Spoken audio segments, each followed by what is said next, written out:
mans vārds ir Gunita Lagzdiņa-Skroterēna, un šodien mēs tiekamies jau 40. rubrikas Darīt ir radīt, jeb nejaušību nav sērijā. Šodien es vēlos parunāt par vieglo valodu.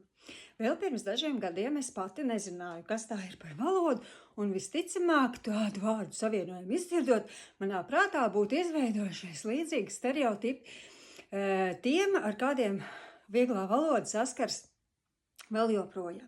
Bet es piedalījos seminārā par vieglo valodu un uzzināju, kas tieši tā ir par valodu un kam tā ir nepieciešama. Un tā nav latviešu valodas noplicināšana, vai kā daudzi izteikušies komentāros pie ziņām par vieglo valodu, ka tā ir domāta pusauģu notrulināšanai, jo valoda taču ir svētai un neaizskarama.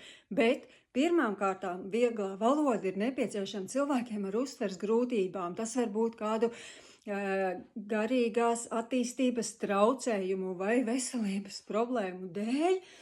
Un pusauģi varbūt ir tikai viena daļa, kam tas varētu atvieglot uztveri.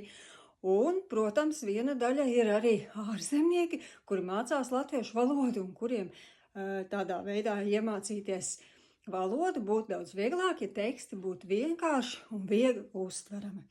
Un pavisam nesen, pagājušo nedēļu, es piedalījos šīs grāmatiņas otrā stāsta krājuma vieglajā valodā atvēršanā, tāpēc, ka tajā iekļuva viens mans stāsts. Teikšu uzreiz, rakstīt vieglajā valodā absolūti nebija viegli. Man cilvēkam, kurš ļoti mīl garus teikums ar daudziem palīgu teikumiem, divdabu teicieniem un visādiem citādām konstrukcijām, kas prasa daudz komatu, bija ļoti grūti izveidot šādu tekstu. Bet ar redaktoras palīdzību noslīpēju un cerams, ka šī grāmatiņa būs noderīga auditorijai. Bet, ko es jums gribētu lūgt, lūdzu komentāru sadaļā. Iesakiet vēlamas, lai tā būtu kāda iestāde vai organizācija, kur darbojas ar konkrētās valodas auditoriju. Vai tie būtu kāda speciālā skola vai kāds pansionāts vai kas.